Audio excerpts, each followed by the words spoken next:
Morning, y'all. Oh, what's up, boys? Well, I don't think it's morning. It's morning enough. It's morning-ish.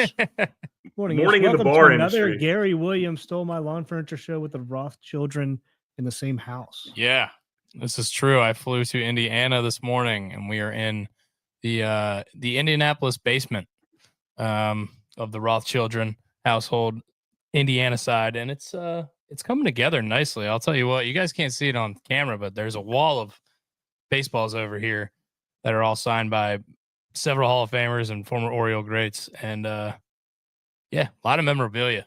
You should see this basement. I even got I got a Jeffrey Hammonds and a Mike Devereaux bat over here. Dude. I couldn't spell Mike Devereaux, but I loved Mike Devereaux when he played for the Orioles. I think it's similar to the way you spell "go" in "Go Tigers." Like Geaus. Yeah.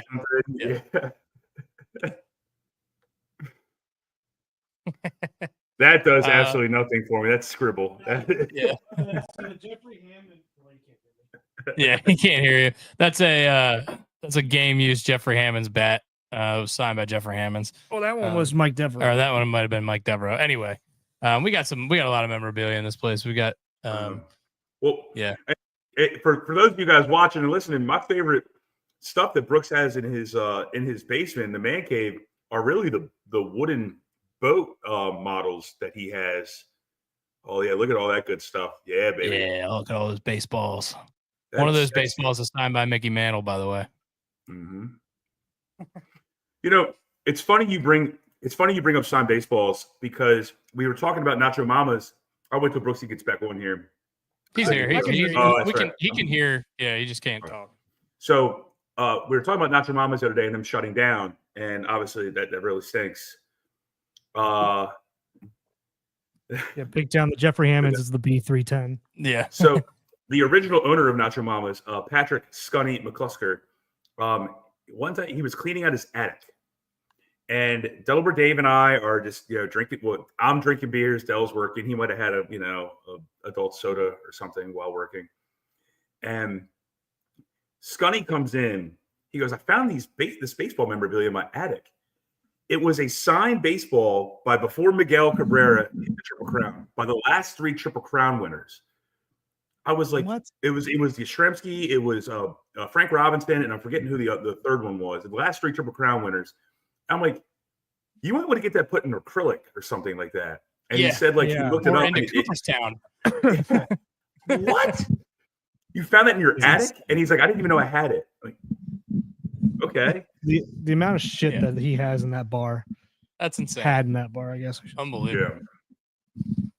All right. Before we get into any football, like NFL football, we have to talk about the Bill Belichick stuff. That is, without a doubt, the number one topic. Dusty, you're our Ernie Johnson. You're our Mike Greenberg. So fire away and lead us down a path of no resistance. Yeah, it's crazy. I mean, we mentioned it a couple times during our baseball show yesterday because we saw some news coming out, but until somebody with somebody who's notable starts picking up this kind of information, I usually don't take it seriously. I know Dov Kleiman was posting it a couple days ago. I don't take that guy seriously at all. That guy's an idiot. So if you follow him on Twitter, just don't listen to the stuff he says because he doesn't proofread anything and he doesn't quantify his sources. To be fair, I don't proofread my shit. So. But anyway, it got tweeted out by Schefter, which is obviously like as lockstep as you're gonna get. It's like passing Schefter, Woj. You're looking for those kind of names, and then I think Rappaport picked it up, and a bunch of college football guys picked it up. But yeah, I can't believe it's happening. I still don't know. Brooks was mentioning yesterday there was like a Steve Belichick clause that he would be the guy taking over. I don't know if that came to fruition. I know Mike Lombardi is there as his GM. If you don't know who Mike Lombardi is, he's on Pat McAfee show all the time. He's on VSiN, or formerly was on VSiN. He was the former GM of the Browns and I believe the Patriots, at least in the front office with the Patriots as well. No, he was never GM of the Patriots. Yeah, I think he was front office with the Patriots, but he was GM of the Browns. I know that for sure. And I think he worked for the Giants as well. Anyway, So he's going to be doing the like the roster. I don't really know the difference between a GM and a head coach is in college football. Can you explain that to me? Is it just NIL stuff now? I guess. Honestly, I don't know. I mean, that's the big news here in Indy is that Andrew Luck is the new GM at Stanford. So everybody will talk about that recently, obviously, just because it pertains to here a little bit. But it's a new. Go ahead. I'm sorry. I thought you were done. My bad. No, I am. I don't have much to add on it because I don't know what their actual job is. I'm kind of out of the loop on that. I can only go by what Andrew Luck said because he's the first one to ever get, at least to my knowledge, the first one to ever get the title of GM for a college or a university. And basically, anything sports oriented, football oriented, runs through him. So if you're talking about advertisements, you're talking about anything the football team goes through, he is the GM of the football team. He's not the GM of the volleyball team or anything of that nature. He handles specifically the football stuff because that's his area of expertise. And that has to be NIL, agents talking to people, transfer portal, people picking people off during the middle of the season or after the regular season ends. So that'd be my assumption. Now, Andrew Luck is a very, very smart person. If you walk into the lion's den without a spear, screaming like a banshee, as Brian Billick would like to say, with Michael Lombardi and Bill Belichick in that cave, you are in trouble, my friend. So, and then there's also rumors now that Josh McDaniels will become the offensive coordinator of the North Carolina Tar Heels. And there's already, and I watch Dan Patrick's show every single day. Yeah, Joe, you can be, but I mean, if Brian can ever get you his damn shit, I'm gonna send it because I don't think he knows how mail works. Yeah, I know how snail mail works. I'm gonna mail you a hate letter. Let's talk about the Bill Belichick side of it. Like, what do we think? Is he gonna bring? Do we think this is gonna be a good thing for UNC? Do we think this is gonna be successful? I mean, but I don't know what you guys. We have no precedent for this other than Bill Walsh. I believe he's the only Super Bowl winning coach other than Bill Walsh to ever go to college after having won a Super Bowl. So it's really a bizarre situation. North Carolina has already won. They've already won the game. And the game is publicity. The game is being in mainstream media because the Big Ten and the SEC released their schedules. That's the number 1 and number 2 power conferences in this game. However you want to look at it. You want to put the Big Ten ahead of the SEC. Who gives a shit? All everyone could talk about yesterday was North Carolina football. The ACC network won massively as well. Yeah, good point. But I watch Dan Patrick every day, and he's got a college football source who's been impeccable with all this stuff. Dan Patrick will say, like, this is going to happen. This is going to happen. My source tells me. And everything that Dan Patrick from his source has come to fruition in terms of expansion of the playoff, name that other stuff. He said that they are going to expand their NIL money by, you want to guess the percentage? Someone just guess. 200%. How much? 500%. They're going to expand it by 500%. I don't even know where. I don't know where it is now, but 500% of anything is amazing. Yeah, I mean, really, I kind of a bad hosting job by me is one of my neighbors is like a higher up at the NCAA, as one of their lawyers, and I should probably have him on the podcast, but I just don't think he probably needs to get into that whole web of stuff. But, yeah, I wouldn't try to subject him to any of that. Yeah. That would probably is the NCAA still intact? Because right now that man should laugh every single day when he walks to the bank with a check. Yeah, apparently. Yeah, I mean it's not looking good. It's looking like the NCAA's days are numbered, but at least for Division I football and basketball. Yeah, and I'm not making fun of your neighbor. I'm making fun of the NCAA in general. Oh no, me too. I mean, you know my feelings on the NCAA. They've been such a terribly run organization for so long, and everyone knew it, and they're gonna start crumbling down, and they deserve it. They put the wrong people in place. They did the wrong things. They punished the wrong people for the wrong things. They've done so many stupid things. And this is just this is what they get. I mean, Bill Belichick's going to be a CEO, and he's not going to deal with the NIL shit. And a lot of these guys I think that's what it is now. I think that's just college football now. See, this is what I don't understand. do we think that Lombardi's going to be the CEO and Bill Belichick is just going to be coaching football? Do we think that Belichick? I know Belichick is like he's known for he wants to have hand in like picking the talent, the player personnel, that kind of stuff. But do we think he's going to be more hands off in that situation and be more of a coach? I think he probably wants to be. I think he's probably enjoying how stress free everything is right now, and how much less work he has to do. Even though he's still working a ton he's going on everybody's show and has all kind of different stuff going on. But I would imagine he went to Lombardi and said, "You handle all that shit. Like I'm done. Like I don't want to even be a part of it. You just send me the tape, send me the guys. I'll tell you yes or no." That's my feeling on it. But Andy's got Saban in his back pocket. Yeah, I'm gonna pre-qualify this. I mean, it wasn't the athletic director that went to go get. Now I'm sure the athletic director was happy to go after Bill Belichick. It was the chairman of the board. Chairman of the board Chairman of the board of chancellors. Who is it? Vince McMahon? I have no freaking idea. It could be Triple H for all I care. Heck, it could be it could be Paris Hilton. I don't give a damn. He's the COO. But either way, he basically has full run of this program, and he is so close with Mike Lombardi. You can't tell me they're not going to code GM this thing. Yeah, I don't. Yeah, I just think it's something to take a little bit more off of his plate. Yeah. I mean, again, that's what I think. If I'm Bill Belichick, I want to just go in and coach. I want to run the defense because he's a defense, special teams kind of guy. Offense, he can bring in McDaniels, who he's obviously had success with, and just coach the kids, and then let Lombardi and all that shit deal with the parents and the people asking for money and houses and tractors, shit like that. But if you start going to the Duke's Mayo Bowl, and Bill Belichick's not getting mayo dumped on him, and he's not eating a live Pop-Tart at the Pop-Tart Bowl, he better be getting into the playoff. That would be awesome. That would be such a team building moment if Bill Belichick's out there and let mayo get dumped all over his head. That would never happen. Never happen. He probably doesn't like mayo. I don't know. He looks like he's a mayo guy. Not American if you don't like. He looks. I mean, just the way, just his body type, he looks like a mayo guy.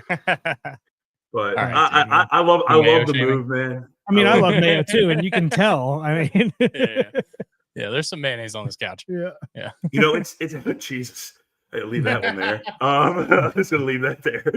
But you know, it's funny.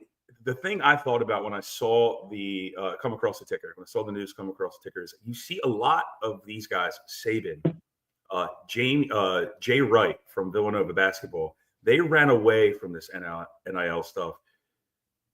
Belichick is running to it. And I think that might be a new trend that we're seeing. And you guys can disagree with me if you want. Yeah, I mean, the reason why he's running to it is because it's not really that much different than what he's been dealing with his entire career with the NFL, right? I mean, it's essentially the same thing if you think about it with NIL. It's going to become that. I know it's not like that yet, but it's close enough now that you can kind of say, like, all right, a GM makes sense. Like he can go do that. Like obviously, Belichick could do that too. He did that for a number of years with the Patriots. But I just think it's like, hey, I just want to coach and just this is going to be like my fun phase. Like I'm gonna have fun with this. So it's a 5-year deal. Do we assume immediate gut reaction, Brian? Does he stay the full 5 years? And if he does, do they win an ACC? 3. It's a 5-year deal. That's what I saw on ESPN yesterday. It could be maybe updated or whatever. Maybe there's opt-outs. It came out as 3, and then I think there are 2-year opt-outs. There's 2 5-year, 10-year per, 10-year per, and then 10 million per. 10 million per. Sorry, 10 million per. My bad. Okay, so let's say it's a 3-year deal. Do we think he stays all 3 years, and do we think they have relative success in the ACC in the next 3 years? I do. I don't see why not. I do. I don't see. I mean, 3 years isn't very long. So no, I don't think they stay in the ACC. I think they end up going to the Big Ten. North Carolina. Yep. Wow. God, we are so fucked. College football. USC is currently in the Big Ten. So why don't we just? There's nothing. Dude, Stanford's in the Atlantic Coast Conference. I say it all the time. Stanford is on the West Coast, on the Pacific Coast. Yeah. So anyway, I guess the only other copy. All 3. Yeah, I think he does too. Is it a play? Is it his opt out or the university opt out or a mutual? I just saw opt out on the Okay. bottom of I think it might have been McAfee. I would It imagine didn't it's- say whose. I would imagine it's for him Yeah, as opposed to the school. I would imagine so. Yeah, because I think he was kind of hammering whatever he kind of wanted in the contract, and he kind of get I out would've- to whatever. If he has an opportunity to go back to the NFL in 3 years, and he thinks he can win and pass Don Shula, I think he'll probably do it. Yeah, Look, I agree. if the Giants job opens up in a couple of years, I believe he takes that. If some sort of job opens up that has a star-studded quarterback, I think he takes that. Yeah. I think the reason that he's not, I honestly believe that the reason he took this move is the Giants are kind of in a little bit of peril still, even though they could draft quarterback. It's not a great quarterback draft. So he probably was looking forward thinking. That's what I would do and be like, all right, what am I going to do? I'm going to go to the Giants and suck for 2 years and then maybe get good in 3. Well, and then I mean, Cowboys fans have to be losing their minds right now because I think they all wanted all put all their eggs in that basket. Now that's done. That would have been one of the dumber moves. Jags fans would have been great. I would have been thinking Jags. I don't know if he would go there for Trevor Lawrence. I don't know if that's something that they would want in Jacksonville. I don't really know what they're going to do there. But while we're on college, shitload of hypotheticals, but while on college, please tell me you're going college basketball on this. No. One Just more let's college talk football one more thing. college football thing. Rich Rodriguez, WVU reunion. What do we think about that? I love every single second of this. It's crazy, one of the best isn't it? quotes of all time. It's crazy. He goes, I want thermostats. I don't want thermometers. I want people who set the temperature, not people who tell me what the temperature is. That is a great fucking line as a coach to pump up your crew, man.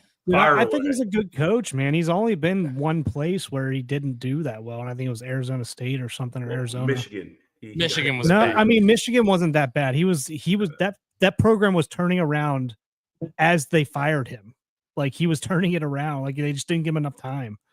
But that's, I mean, again, that's an opinion thing. But but I mean, it's not like they were terrible while he was there either. No.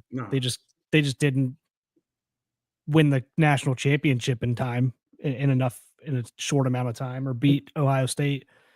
But everywhere else, I mean, he went down to Jacksonville State this year and he's been winning. Like I think they're undefeated. And they went to their whatever their conference championship is. I don't know if they won it, but I remember seeing that they were playing in it. And he's been good. He went somewhere else too before that, I believe. I could be wrong. And he just keeps winning. Like he just sets a culture, and I think it's going to be great for WVU. And all of his players were banging the drum to try to get him back. He's got a face like a fist. He's got a face like a fist. Obviously, McAfee's going to be in his corner at all times because McAfee played underneath of him. Rich Rod is the man. He seems like a West Virginia guy. He just does. He's grit and grinding. He's like Dan Campbell in Detroit. Like he kind of just makes sense. And I honestly believe that he's going to turn that program around. I mean, he must not have exhaled since they were number 2 in the country. And in their last game, they lost. I can't remember who it was. All they had to do was win that game and they go to the national championship game. This is back in the BCS era. And they lost that game and they didn't go to the national championship. And that was basically the beginning of the end and him going to Michigan. Yep. He should hire Dana Holgerson to run the offense. That'd be weird. Just do everything. Just get all of them back there.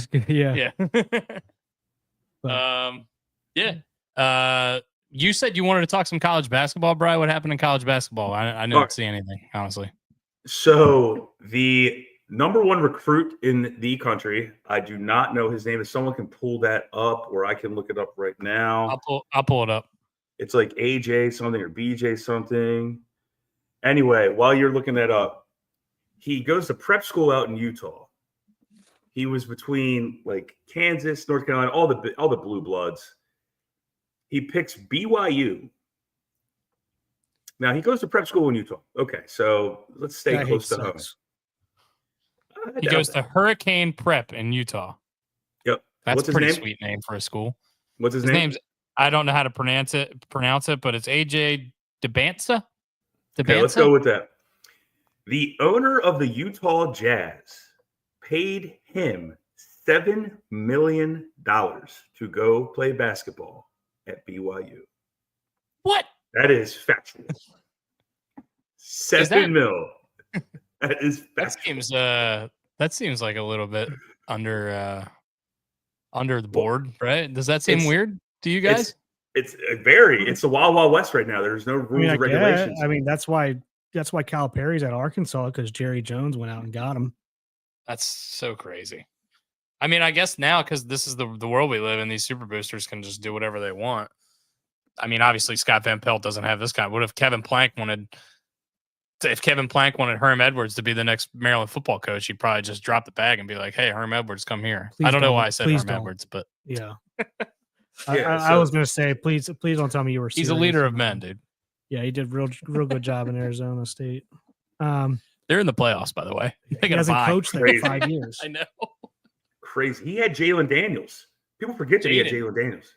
Jaden Daniels. He had Jaden Daniels. Moving on. Yeah. All right. Anyway, we are in our NFL show here, so let's pick some NFL games. Let's Brooks go, is gonna boys. get the lines. Brooks is gonna get the lines up on the screen. Do we have sorry, what we did bro, last? Do we have what we did last week? Oh yeah. I do. I've tallied it up. We have to go Yeah. back and do our season-long tallies again, though, because all of us have chosen a different number of games somehow. Although that's not the case. So I think we did some math wrong at some point in the season. So we're gonna have to figure that out. But Not, that either wouldn't way, be that wouldn't be a we statement. That would be a huge statement. I'm in there a little bit too. it's a me and Brooks statement. It's a Rothschild statement. We're I'm gonna well, clear- it's our fault. girls. I'm I've gonna- never been the best at math. If it doesn't have a dollar sign in front of it, I'm not Yeah. interested. that- Well, look, that's anyway, rather important. last week, both of you guys went 7-5 and won. There was a push last week with the Miami game. We had 6 as the line, and it finished at 6. So whoever you picked in that game, we pushed. But I went 5-7 and won. Y'all went 7-5 and won, which seems to be the trend. You guys beat me by 2 or 3 games every week. And I'm just not very good at this. And I'm trying so hard, guys. I'm just not very good. But someday, I'll get there. That's not what I want. It's screen 6, remember? But yeah, I'd love to see the yearly totals. I think Brooks is probably going to be in first place. I'll be in second, trailing him mildly, and then Dusty, you're probably a distant third, man. Yeah, I mean, look, you guys are. Well, these numbers are incorrect because we're a couple games off here, but you guys are pretty neck and neck. What I have is 87 and 67 for him, and 84 and 72 for you. So Yeah. I think there's one extra game on your end. So we'll figure that out. Obviously, Yeah. we just did some math wrong, and we'll just go back and redo it. It's not that hard. We just got to add a couple numbers. You say that, but we messed it up the first time. We've messed it up several times, and we probably will again. But anyway, let's get into week 15 action. And I've been saying this for 5 weeks, and I'm going to keep saying it. How is it fucking week 15 already? Holy shit. Feels like we just started this. I can't believe it. It makes me sad after Thanksgiving almost, because it feels like football is going to end. And then we just, have to, we're baseball guys, so it's not super sad, but those couple months in between football and baseball really can drag on. A little depressing. Yeah. That's where I get into hockey. I can't watch. the Yeah, that's NBA. when you get into dog hockey. shit. Hockey, You March start Madness watching starts. March Madness. Oh. If I can give WrestleMania it, sneaks in. I like that. If I can get a that's a shame in. Did anyone see the fucking Minnesota Timberwolves court the other day? It was the neon green shit that the Well, Seattle Seahawks wear. So this is what they do in the everything NBA in this Cup little tournament. mid-season tournament that they do, they change all the courts to make it so that so you you can know. tell on So you TV know. immediately that it's for something and it's not just a regular season game. That's their so dumb. that's what they think. Which, and I actually don't hate it. I think it's a good idea, but I don't think you need to be as drastic as they are. I personally don't dislike changing something, but just I think if you're doing an NBA Cup game, just put a big trophy in the middle of the thing and say NBA Cup. You know what I mean? Like, you don't have to change the whole court to neon green so that people watching on TV are going to have to wear, blue lens glasses to watch the game. It was the color of these. It was the color of these lines right here on the betting. Like it was. It's so I frustrating. couldn't see the fucking court. It hurt my eyes like looking at an orb. Yeah. Sometimes I'll at the bar, I'll turn the NBA games off because they're so jarring because their TVs are so big behind the bar. I'm like, I don't want all of this giant blue screen behind me the whole time I bartend. But anyway, we're not going to talk about the NBA much more because none of us really let's get watch rid of that the much NBA of it. because no one gives a shit. I think John Morant just waved a gun somewhere in some strip club. Like, who gives a shit? Tonight's game is the LA Rams at the San Francisco 49ers. Little California rivalry here. Actually pretty big game. Like we said, we've been saying for weeks, every game in the NFC West is pretty much a big game. 49ers coming off a win last week. LA Rams also coming off a huge win against Buffalo last week. What do we think about this game? I think it looks like the Garendo guy, the guy who's playing running back for the Niners now, it looks like he's going to go tonight despite not having practiced all week. What do we make of this game? What are your initial thoughts, Brooks? I don't know. Good analysis. So you did a great job, Brooks. Thanks. Analyzer. I know. I still don't know what the 49ers are. Or the Rams, really, for that matter, because they're so up and down at times. But I don't know. Rams played well offensively last week, so give me them in this game. All right. I mean, they're getting 3. I know. Dusty, go ahead, man. I hate this game. This is like a classic Thursday night stay away. I really want to watch it because I think it's going to be entertaining. But I don't know. I can see either of these teams losing by 20. I don't want to pick a side at all. I guess I'll just take the Niners, just because I think that they're just a little bit better of a team. But I don't know. With all the injuries, maybe they're not. Yeah, give me the Niners, and I hate it. Give me the Rams heavy. Uh-oh. Am I back? My bad. Yeah, you're good. You're good. I don't know what's going on. It keeps cutting. Give me the Rams heavy. I want the Rams heavy. There's some team dissension going on in San Francisco. I don't know what the fuck's going on with Deebo Samuel. He can't shut his mouth or keep his thumbs off Twitter. And I know that sounds like absolute trash analysis, but whenever there's a little bit of team dissension in there, that means there's an uncomfortable locker room. There's someone who's next to Deebo Samuel's locker who isn't happy with Deebo Samuel. I don't like this whatsoever. I'll take the better quarterback. I'll take the better coach. Believe it or not, I like McVay over Shanahan. I know the Super Bowl record shit. Damn it. And I'll take the Rams heavy. I think the Rams win by 10. Yeah, as a Deebo Samuel fantasy owner, I'm also very frustrated with him. So hey guys, real quick, I'm gonna disconnect and reconnect, okay? Okay. Have you tried unplugging it and plugging it back in? Holy shit. This line is 16 now.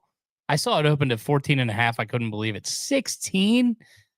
I see I know Tommy Cutlets is playing. Maybe that's why it moved so significantly.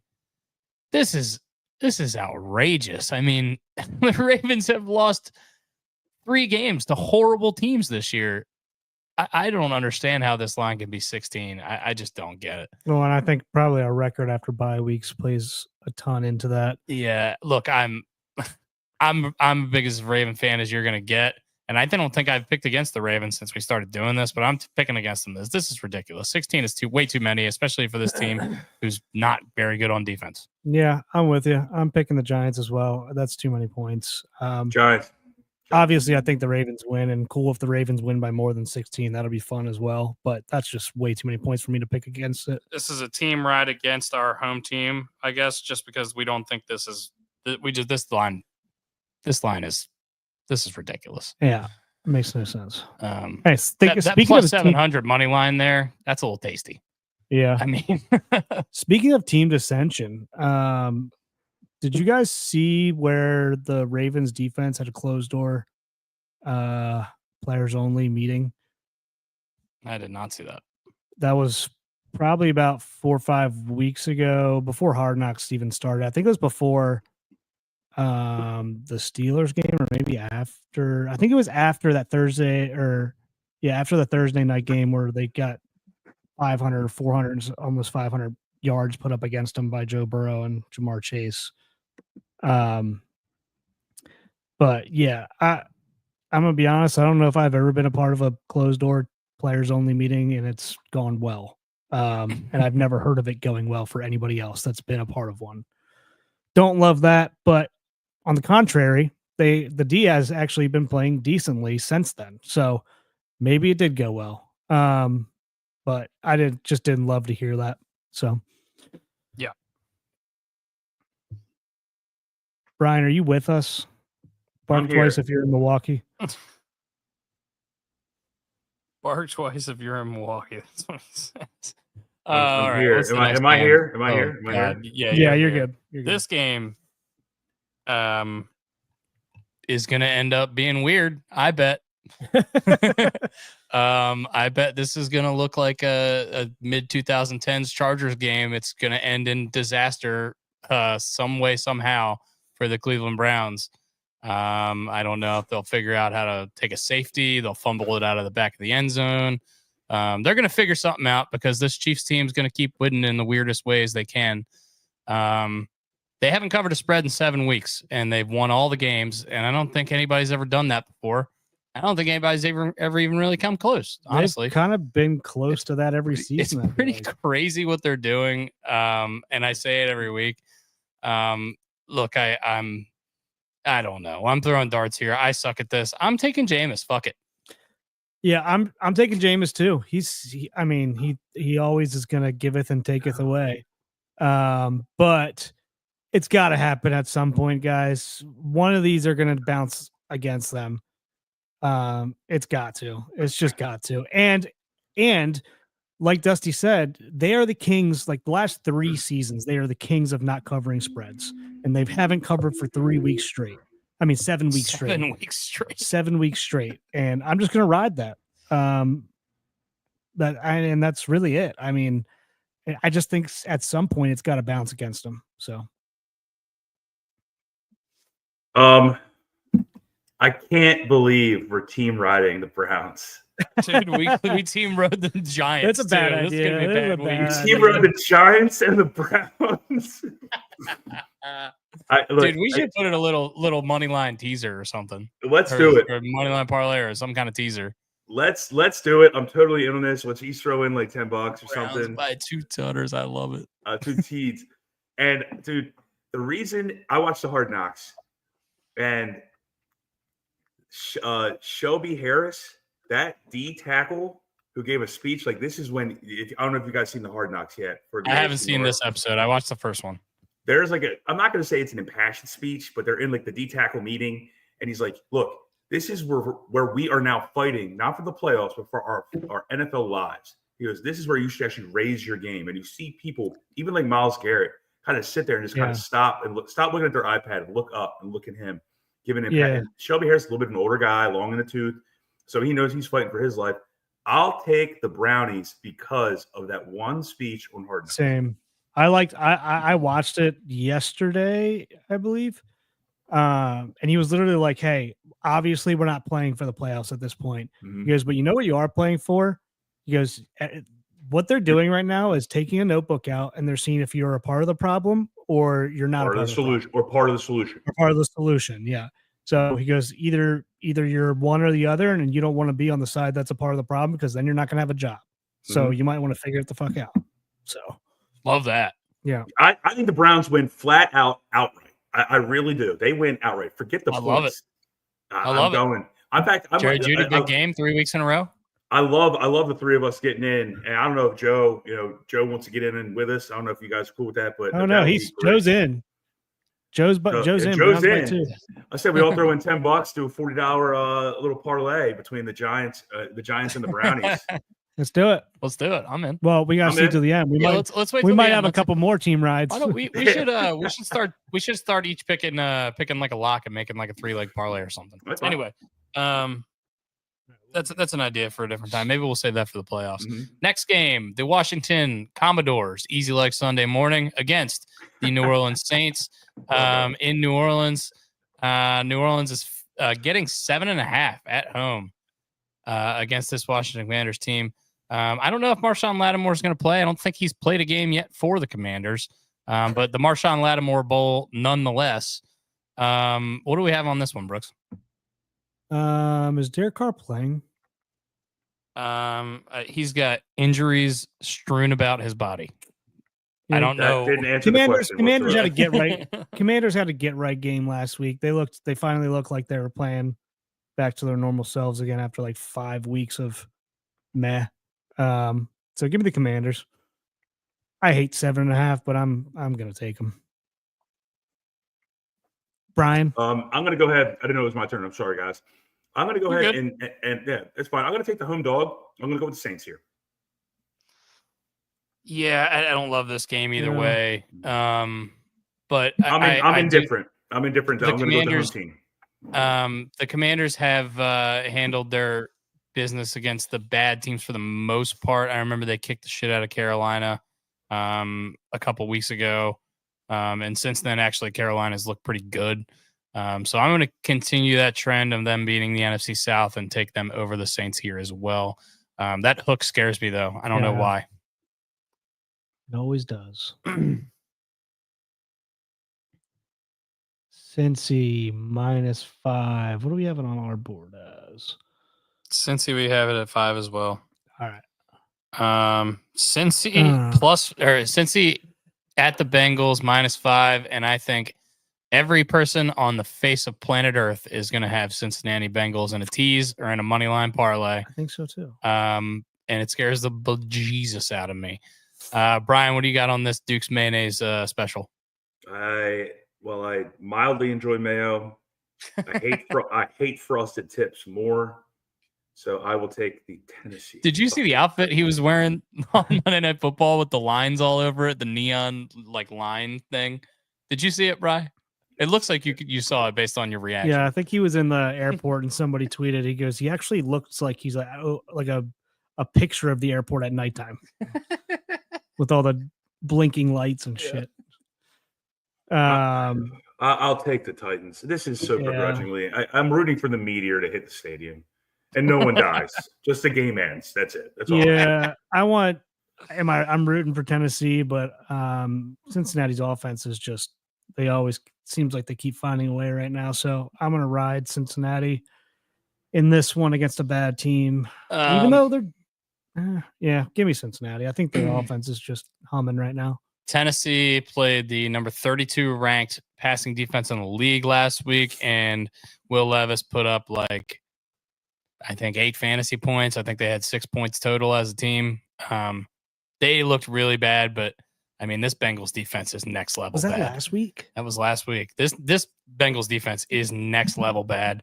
I mean, this game's gonna suck. I'm just gonna take the Bengals just because I there's no way I can bet Will Levis over Burrow, but I really want to. Taking the over. I think 46 could be Cincinnati's total. I don't know. For some reason, I just wish Carson Wentz was going to play in this game. That would involve him being traded, I believe. And that's I not know. possible. But it doesn't seem like a Carson Wentz kind of game, though. Without a doubt, someone will get injured. No doubt about it. Miami Dolphins, Houston Texans, battle of the frauds, in my opinion here. I'm going to go first here. Give me the Dolphins plus the 3. I don't think the Texans are very good. They've been bad all year. I think the Dolphins bounce back after. I mean, they beat the Jets, but it took them overtime. I think they're going to have a pretty good game offensively here. I don't think Houston's going to be able to stop H.N. and Tyreek Hill. Give me Miami. Brooks, go ahead, buddy. I'm with you. I'm on Miami as well. Their offense seems to be figuring it out a little bit, and their defense isn't half bad either. Yeah, and they might get Bradley Chubb back this week, which would help their defense tremendously. Great. Yeah. So give me the Fins. Give me the Houston Americans. Fuck yeah. Okay. What do you have anything on that? Will Anderson's gonna have a great game if he is playing and mildly healthy. I don't trust the Miami Dolphins offensive line. I also think that this is a game, and I hate to say this, Tua seems to have problems with indoor games. I've heard some statistic about indoor games in Tua. So I will take this for the Texans. The 3 points doesn't scare me at all. It could be 5. I'd still take the Texans. Okay. Yes. A note on you're saying the Miami offensive line scares you. I think Teron Armstead, their star left tackle, is out for the year. So that's not good. And he's up there in age, so that might be we might be getting towards the end of seeing Teron Armstead being the starting left tackle day to day for the Miami Dolphins, which sucks, obviously, because that guy's been a part of our lives and part of the NFL for a long time. Yep. Now the worst game of the week, probably. New York Jets and Jacksonville Jaguars. Jets are -3 in Jacksonville. Wow. I just saw this line for the first time. I'm reacting to it live. I guess it's right. If Trevor Lawrence is playing in this game, it's probably not that much different. I would be He's not different. playing. I say if he was, I don't think it would be that much different. You guys go first. I have no fucking clue. Give me the Jets. Give me the Jets. Just give me the Jets. I don't have a reason. Move past this game. I mean, this is terrible. We don't This need to is talk about god-awful. this one. Yeah, The best thing about this game is going to be the ladies that are in the pool at the Jacksonville Jaguar Stadium. Like, there's nothing beneficial about this game whatsoever. And the second best thing is going to be Jackson DeVille, their mascot, who's a firecracker. Yeah. Yeah. That guy's that guy, girl, whatever you want to call the Jaguar there. He's an electric factory. Yeah. He's I've probably- got nothing. Sorry, go ahead, Brett. outside of Gritty, he might be my favorite mascot. I mean, Kareem caravans down into the stadium. Yeah. It's incredible. Zip lines or whatever. I'm gonna take Jacksonville for no reason other than I am need to losing catch to up. you guys Need massively, some and I help. have Need to some catch help. up. And I'm just gonna keep Fair. digging this hole bigger than I am. Fair. Moving on. I've got whatever. Who cares? That game's Yeah. gonna suck. Yeah. Don't put your money on that game, please. Here comes another dumpster fire going downhill in a river, Actually, a mudslide. This game could be kind of fun. The Chuba Hubbard versus Rico Dowdle. Think about this. matchup we got. Think going about on what here. you would say that about this line before the season started. Yeah. If you'd have made this line before the season started, it would have probably been 14. Cowboys by 8 or 9. In Carolina. Yeah. This is crazy. Rico Dowdle has gone over 110 yards rushing the last 2 weeks in a row. Chuba Hubbard's been actually really, really good rushing as well. I believe he's in the top 5 in rushing yards.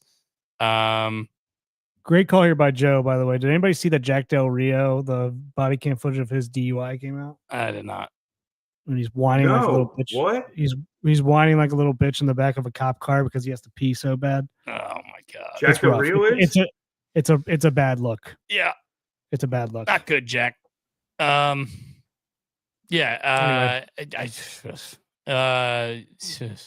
Give me the Cowboys +3. I don't know. You know what? I'm gonna ride Bryce Young right now. They're playing well. I liked seeing them play well. Adam Thielen seems like he's healthy again. I like Adam Thielen as well. So yeah, give me the Panthers. Good, and I just think I'm happy for him. And obviously, I don't like the Cowboys. So Give me the Panthers. sorry, Mayhew, if you're watching. Yeah, give me the Panthers. I'm going to ride them. I don't trust anything the Cowboys do right now. Once again, team dissension. Michael Parsons looked like a fucking ass hammer, storming off the field like a little baby after everything went down this past weekend on Monday Night Football. Once again, go back to the team dissension bullshit. He did not have like a leader. That's not the defensive guy I want to pay, even though he's a stud player. He just acted like a little baby. And I think he actually might have looked up at the Jumbotron, the one that is not directly above, but at the sidewalls, if they have that, or maybe he looked up, I don't know. And he saw that he was acting like a fucking clown, and then he stopped it because he knew the camera was on him. And he should know a camera's on him at all times. Yeah. So it's a bad look all around. It looks like a team that has I don't disagree with you at care. all. I thought it was a terrible look too, and I'm actually a big Mike Parsons fan, despite the fact that he went to a wretched school that we don't talk about on this program. But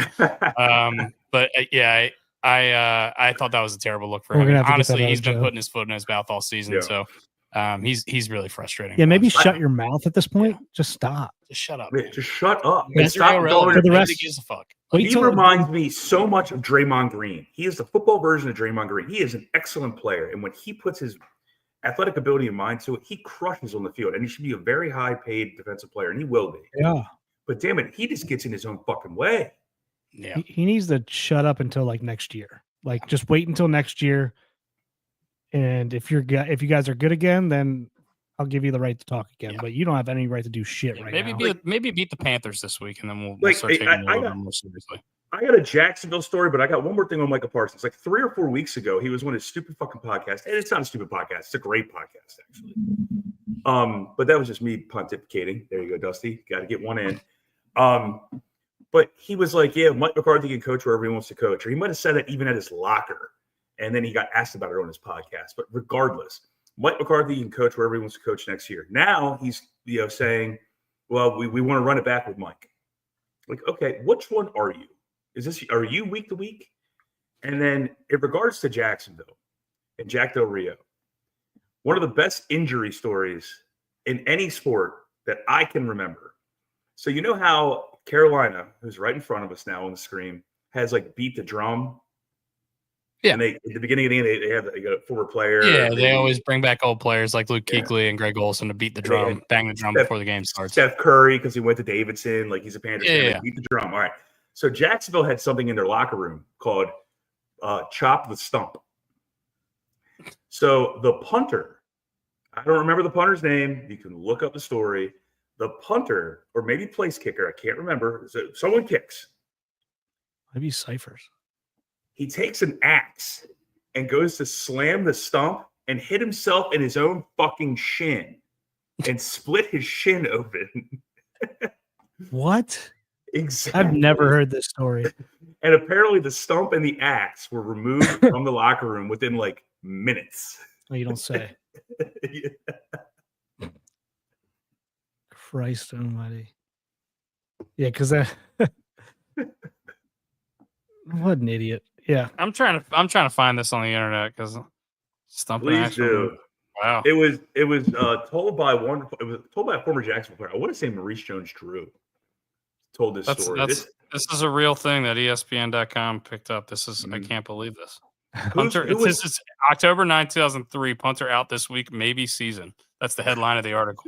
The axe was removed from the locker room Thursday afternoon. The tree stump was gone shortly thereafter.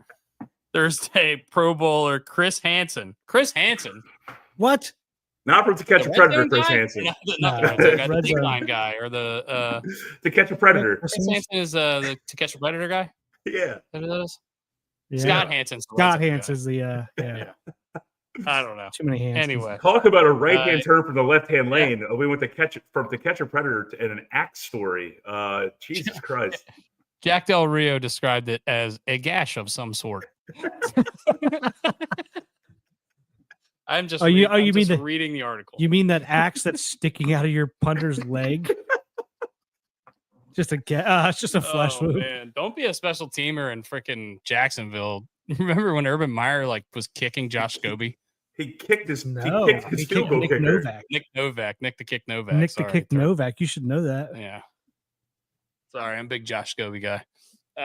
Anyway, let's move on to the next game. We are on the 4 o'clocks now. This is my Joe Racky. This is my Joe Racky pick of the week. So Joe's gonna chime in here. Ooh, all right, yeah, Joe. Hopefully you're here with us. And you heard that. This is going to be your game to pick. I've been texting him. Not a fan of this Predator show. All right, this is the Peyton Manning Bowl, the Brandon Stokely Bowl, whatever you want to call it. But yeah, I'm not going to waste any time here. I'm going to go first again. Give me Denver. I don't trust Anthony Richardson. I think this Denver defense is legit, and I think they are going to expose Anthony Richardson. And I think Bo Nix is once again Bo Nix apology tour. We're still on it. We're still rocking and rolling. And we're hitting every major city in the U.S. So go Bo Nix. I got nothing else to add. I'm riding that as well. Joe, you're up, buddy.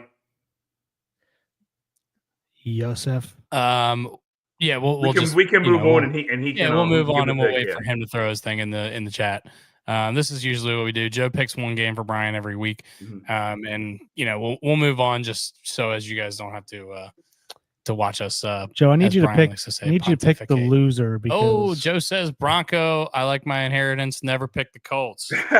Fair. That's another team ride. We have a team ride on Denver, Cleveland, and the New York Giants so far. Really, really, really good game. Battle of Pennsylvania here. Pittsburgh Steelers going to Philly. This line was 5 earlier. It's 5.5 now. Over under 43 seems a little low to me. But I guess two good defenses makes a little bit more sense. What do we have on this game, Brooks? Let's go to you first. Who did Philly play last week? Why am I blanking? They played Carolina, and they should have lost. Okay. Xavier Legette dropped the ball on the one. No. I think Pittsburgh's in the middle of their 3 games in 10 days right now. They are. So with that being said, give me Philly because they gotta. I mean, if they win one of these, fine. If they win two, amazing, right? They're not winning three. Yeah, their schedule down the road is abysmal. Pretending to the Steelers, they play Cincinnati, Baltimore, Philly, and Kansas City in the last 4 weeks. So I think if you're a Steelers fan, you want to go 2-2. And Yeah. even if you go 1-3, you got 11 wins. You probably win in the division. Joe Radke says go Eagles. Brooks, who did you pick? You picked the Steelers, or you picked the Eagles in this I one? got the Eagle.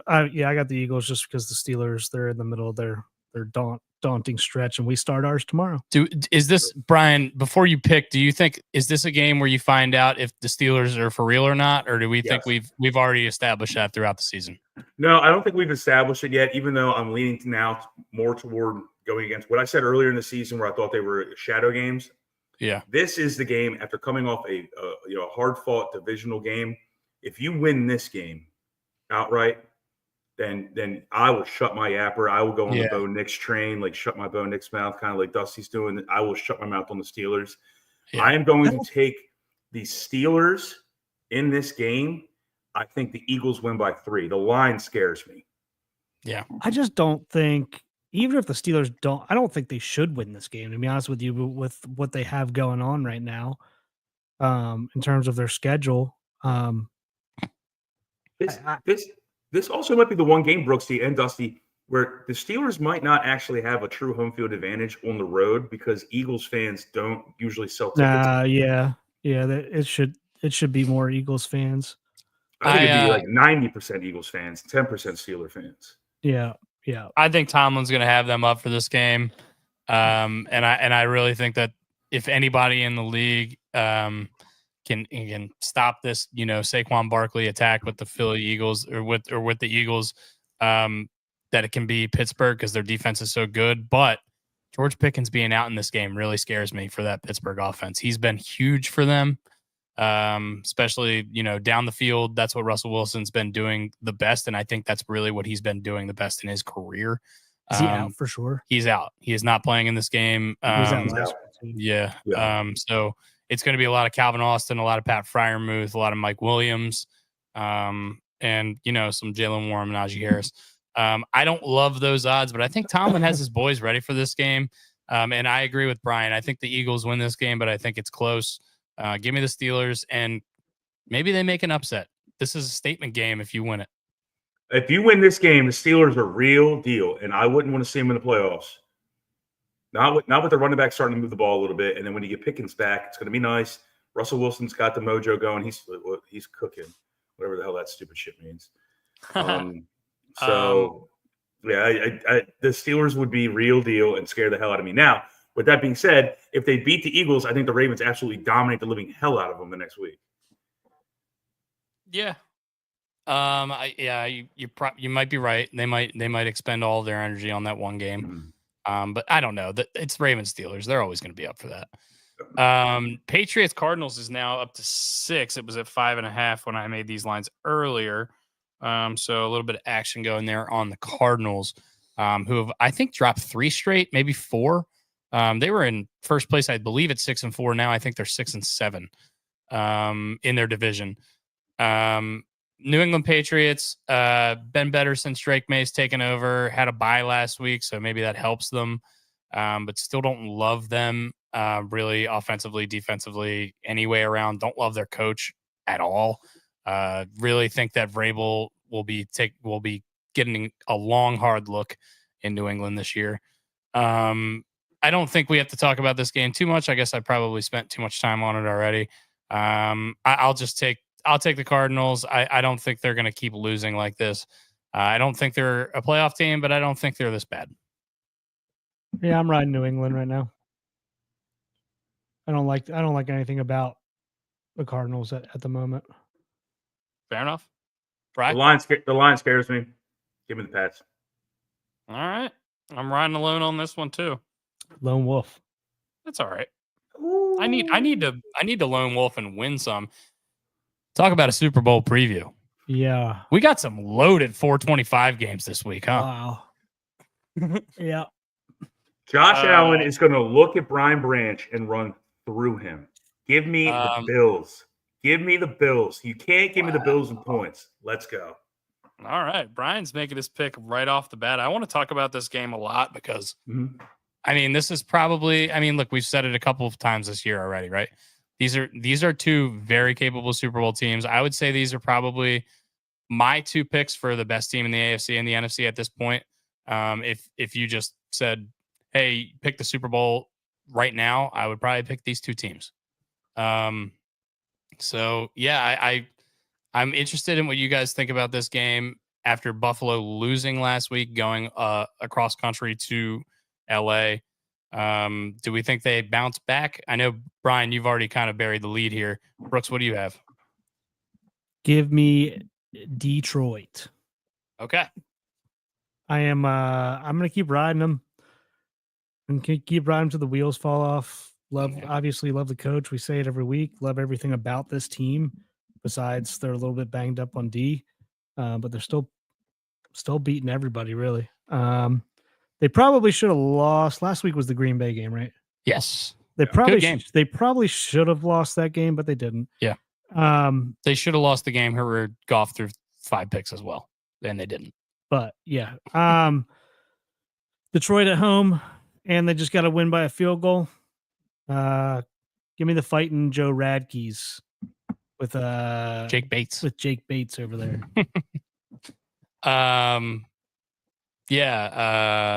Screw you, Tim Patrick. Go Bills. Taking the Bills. Tim Patrick screwed me out of some parlays last week. So I'm riding with the Bills. I also look, there's nobody playing better on the planet Earth right now than Josh Allen, other than maybe Lamar Jackson, but the narrative is not in his favor, and also the team is just not as successful. But I'm gonna go with Buffalo here. I just think Josh Allen is not going to lose 2 games in a row the way he's playing right now. Can we talk about the stats that I sent the group chat earlier? Yeah, and by the way, I'm taking a hard under on this, but I want to look at the stats here, bro. I'm taking the hard under. I think it's like a 42-point game. Wow, really? You don't think even indoor in Detroit, you don't think track meet? No, I don't think track meet. I honestly believe under hard on this one and the Bills. Interesting. See, I think the opposite. I don't know. I feel like this one could be up there.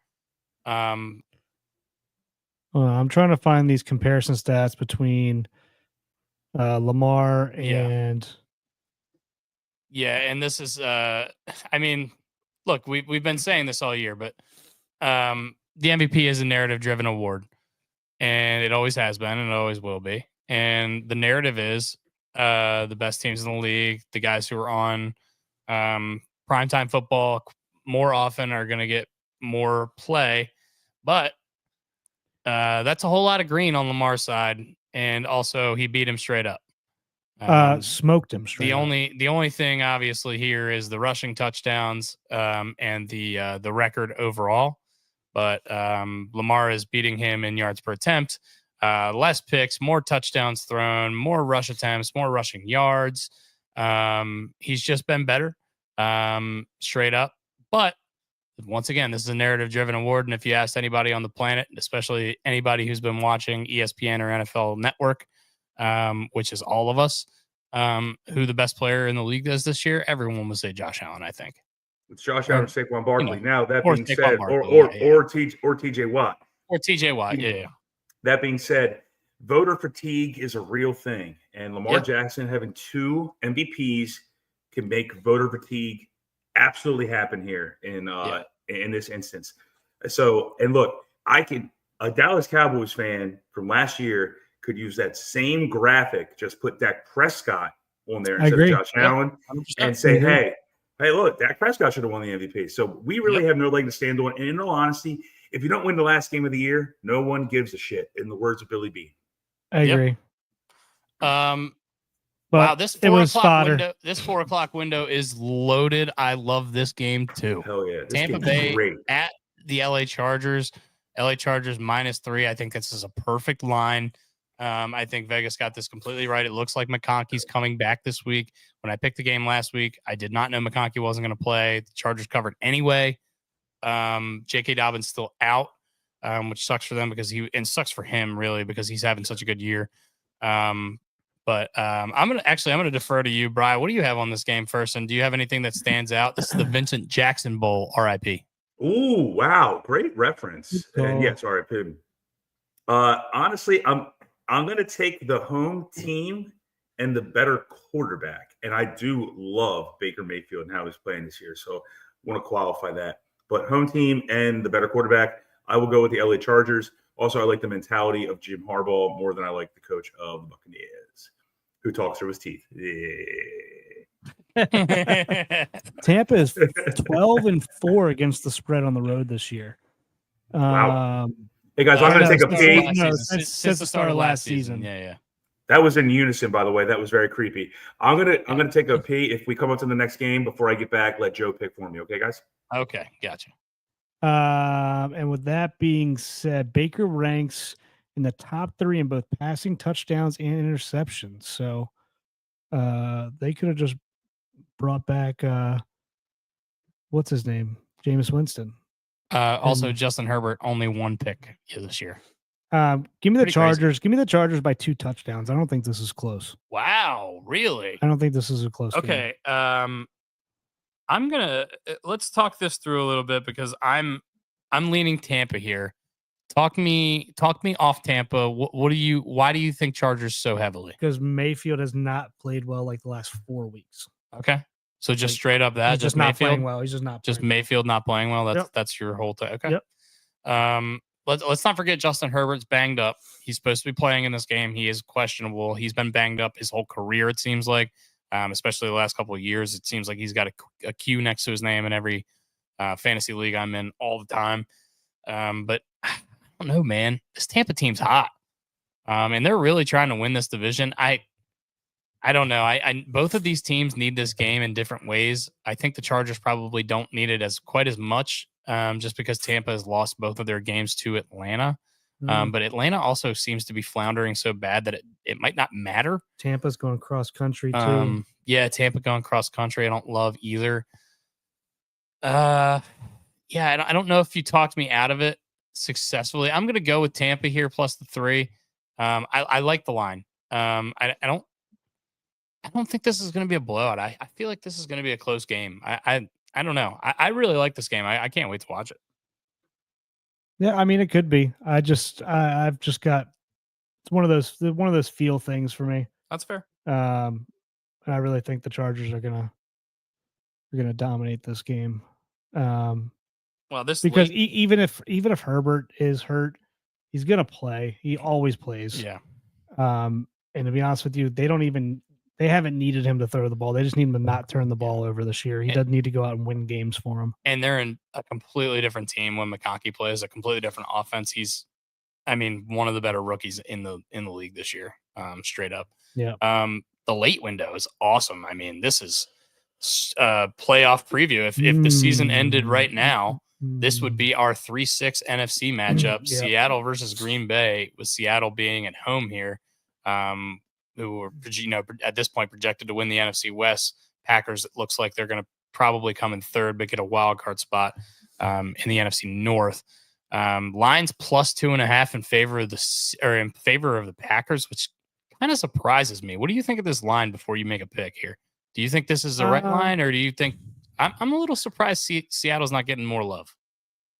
Yeah, I would say that this should be probably like minus 2.5 to Seattle for the home game.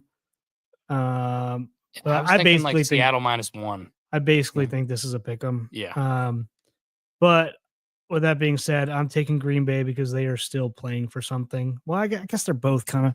Seattle's division's so close that if they lose a game, it could be a little stressful for them, even though it does look like they probably have it sewn up. But yeah, give me Green Bay. And I don't love it. I could go either way on this one. Brian, I'll go ahead first because you're still on mute and you're getting settled back in. We haven't picked without you, by the way. Over under is 45.5. It was 46 earlier. Green Bay's been missing a lot of their secondary guys. Jair Alexander hasn't played a ton here in the last few weeks, so I might be a good spot to take the over here. I think both of these offenses have been pretty good the last couple of weeks. But this Seattle defense is playing a lot better than it has in the past couple weeks. That Tariq Woolen, Kobe Bryant combo has been really good. Byron Murphy's been really good. DK Metcalf coming back. Smith and Jigba. It seems like Kenneth Walker's going to play this week. Charbonnet was good for them last year, even without Kenneth Walker playing. I'm going Seattle here. I don't really know why they're getting points at home. I think I kind of buried the lead by saying, what did you think of the line? I don't know. I think this line should be Seattle favored by 1. I'll take the 3.5 points. 2.5. Sorry. I'm going to say 2.5. You had me looking at the screen 3 times, but it's triple took. Sorry. It's all good. I'm going to roll with Joe. Joe read my mind, man. I mean, I'm going Pack. Mainly for what I heard Brooks say right when I put my headphones back on. So let's roll. And in all honesty, I kind of dig the Packers defense a little bit more than I dig the Seahawks defense. And I don't have any kind of numbers to back that up. For some reason, I think the Packers defense is a little bit better. But yeah, you're probably right. Playing in Seattle is different animal. I've never been to Seattle, but my friends who go there and my one friend who's a Seahawks fan, Sean LaSalle, says that stadium is so loud. However they did the acoustics in that place. Well done. Yeah. But I'm still going to roll with the Pack. That's it. Can't take the forehead. Can't take Geno Smith's forehead over Jordan Love. The good games have come to a screeching halt. Our Monday night double header in week 15, by the way. Okay. Didn't know about this until just earlier this week. Are they both on regular TV? That's a serious question. So this game is on ABC. The second game is on ESPN. So yes, they are both on regular TV, both being broadcast by Disney companies. But yeah, so Chicago playing in any game equals shit to me because they are just abysmal. Minnesota has been winning close games all year. They're kind of like the Chiefs of the NFC West, except they have no the NFC, but they have no expectations. I could go either way on this game. I cannot bet on Chicago with good conscience. Give me Minnesota minus 6.5. Yeah, I agree. Even though I do think Caleb's playing pretty well here the last couple of weeks. He's been slinging it a little bit. Last week was bad, dude. Against San Francisco. Was it last week? Was the bad San Francisco was bad, but the 2 weeks before that were good, man. Yeah, okay, maybe it was before that. No, but the last week was bad.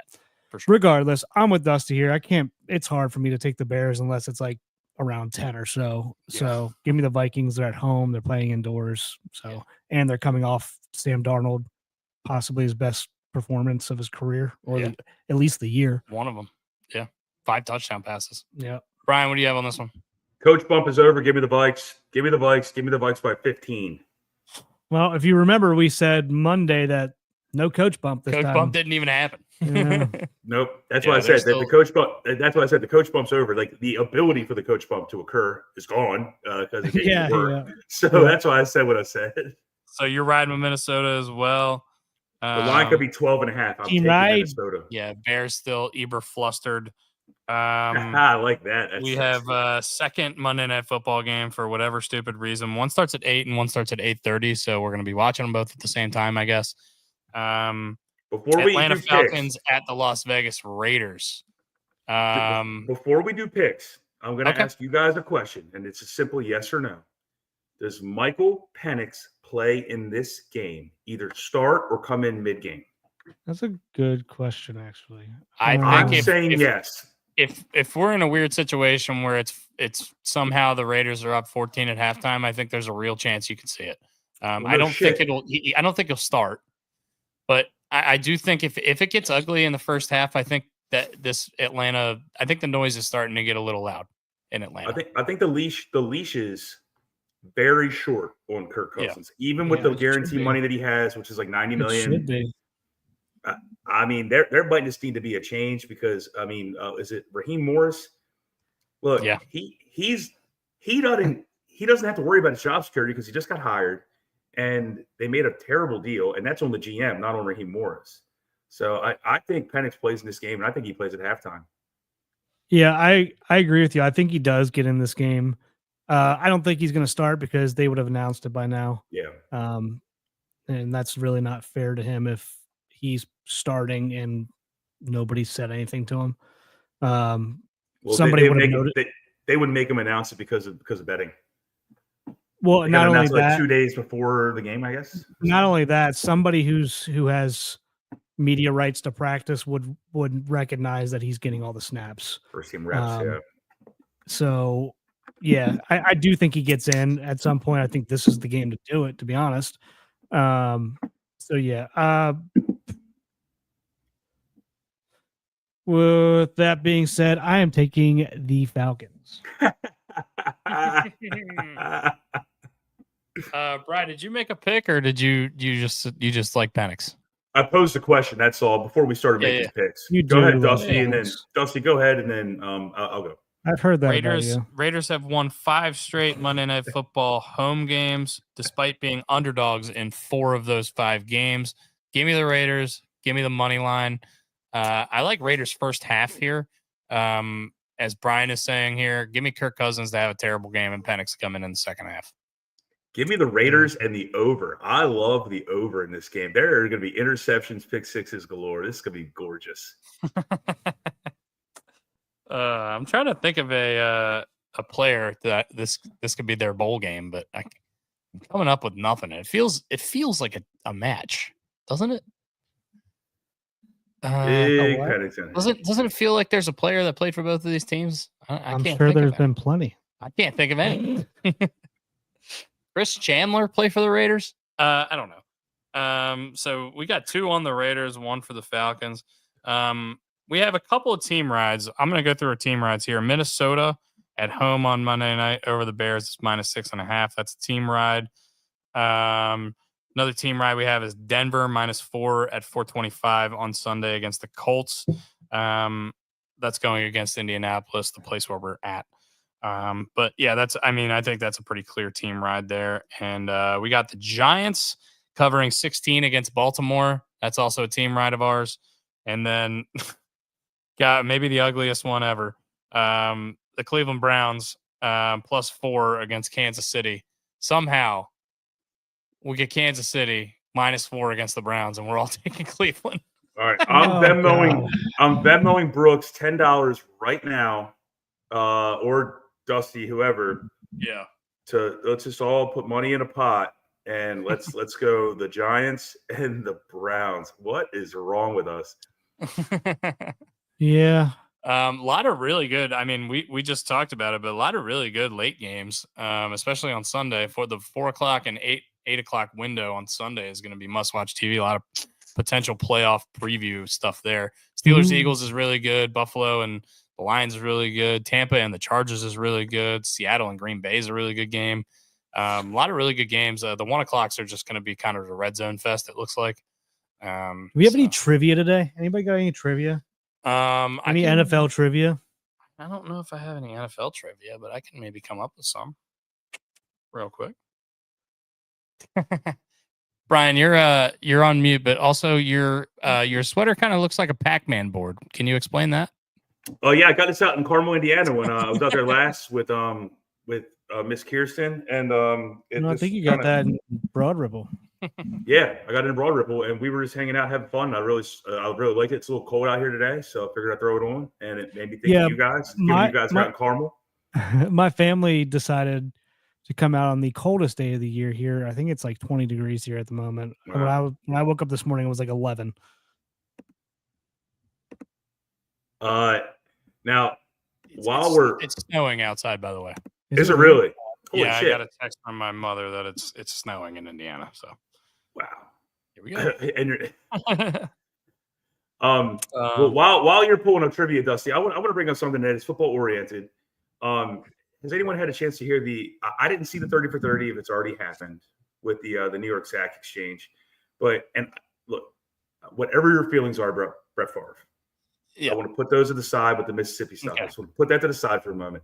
Did anyone get a chance to hear Mark Gastineau approach him about giving up the sack record to Michael Strahan? Yeah, I thought it was weird as shit, Brooks. You go ahead. That was the most awkward interaction I've ever seen in my life. I don't know if this is true, or I probably should look into this more. Somebody had said that they think that he might have like dementia. He definitely has Parkinson's. So it could have been something mentally going on there. I would imagine that they have met each other since the sack record until that point of this last week or something. And I don't see why that wouldn't have been brought up. Holy shit, Joe Rackey's 58 degrees in Arkansas, but was 22 when he left his house this morning. Jesus.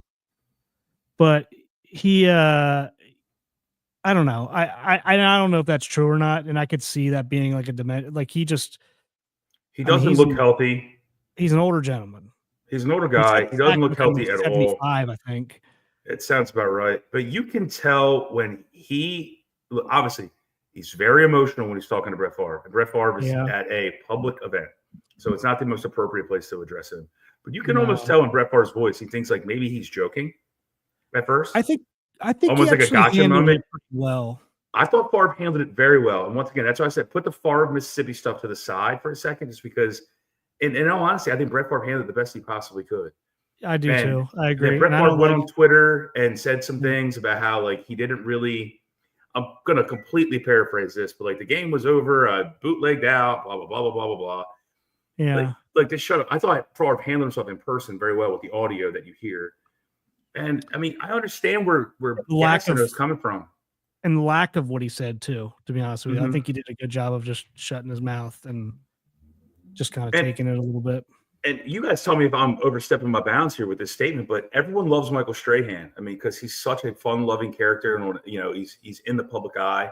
So like, there's nothing to go against Michael Strahan, but because Michael Strahan is looked at so popular publicly, it could make Gastineau look like he's trying to come after Strahan, which I don't think is the case. He's really coming after Favre, just giving the record to him, because apparently losing the record cost him money and endorsements. It's another thing that Gastineau's brought up. What he was saying was like it kind of cost him money for like autograph signings and endorsements, which I guess come along with that as well. Yeah. Which I get, and that's a big thing for like guys back then when they weren't getting generational money, like they are the past 25 years or so, 30 years. Guys of his era was it life-changing money to them then? Yes, but I mean they're still not living off that money. Yeah. I do think it's a point. It's definitely something there for sure. But to come after the way it was handled was a little bit rough. Yeah. Do I think Favre, like obviously Favre didn't have any ill will or intent. It wasn't like he was going to sit there and say, all right, this was a run play, and then pulled it and then laid down because he said, you know what, I hate Mark Gastineau, so I'm going to go do this and give him the record. No, I don't.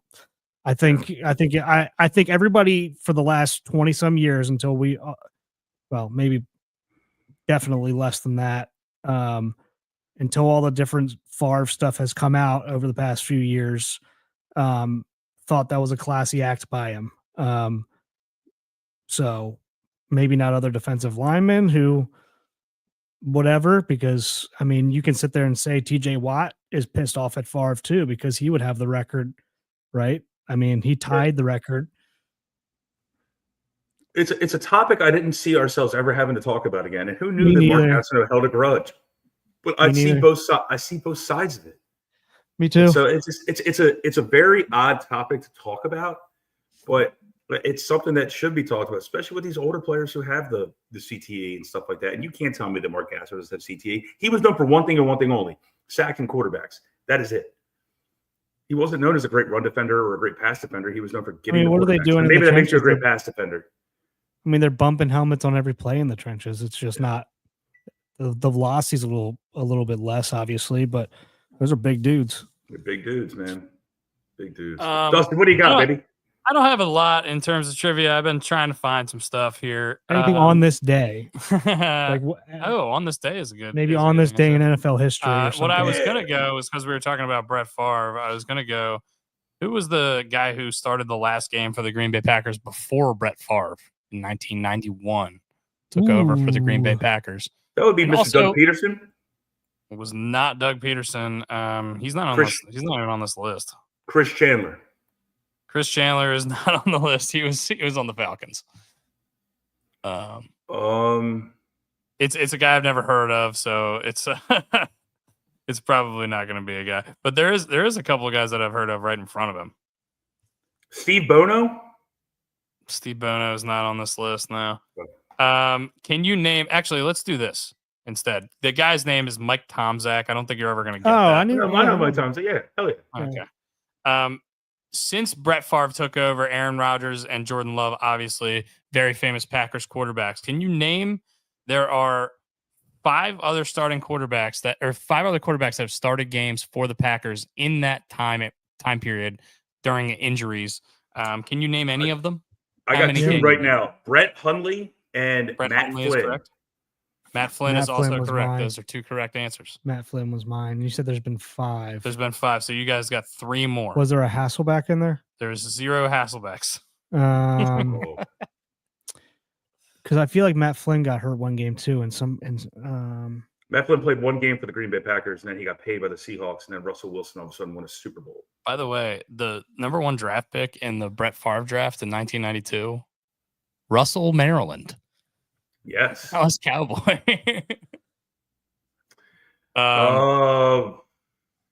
Matt Flynn and Brett Hundley. Brett Hundley is one I always forget, so that's a good one. These other guys have started 1, 2, and 2 games collectively. One of them was this year. Tell me Tim Couch is one of these. Tim Couch is not one of them. Former Brown grade is one of them, though. I know. I think he played for the Seahawks, too. He was Seneca Wallace? Seneca Wallace is the answer. Did I really get it right? Yes. Fuck yeah. Went to Iowa State. Holy Seneca shit. Wallace, yeah. No, he did play for the Browns and the Seahawks, right? That and who was the longtime backup for Rodgers for a very, very long time that I can't think of his name right now.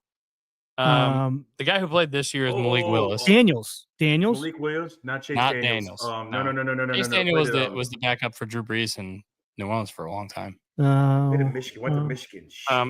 This is a guy I don't necessarily think you guys are going to get. He played college football at Wisconsin. That's my hint. He played college football at Wisconsin. Tim Rattay. No, he's the current quarterback coach for the Dallas Cowboys. Probably a name you've heard, but not a name you would guess. His name's Scott Tolzien. Scott Tolzien. Tolzien. I wouldn't have guessed that, though. But yeah, I can't believe a guy I've heard of.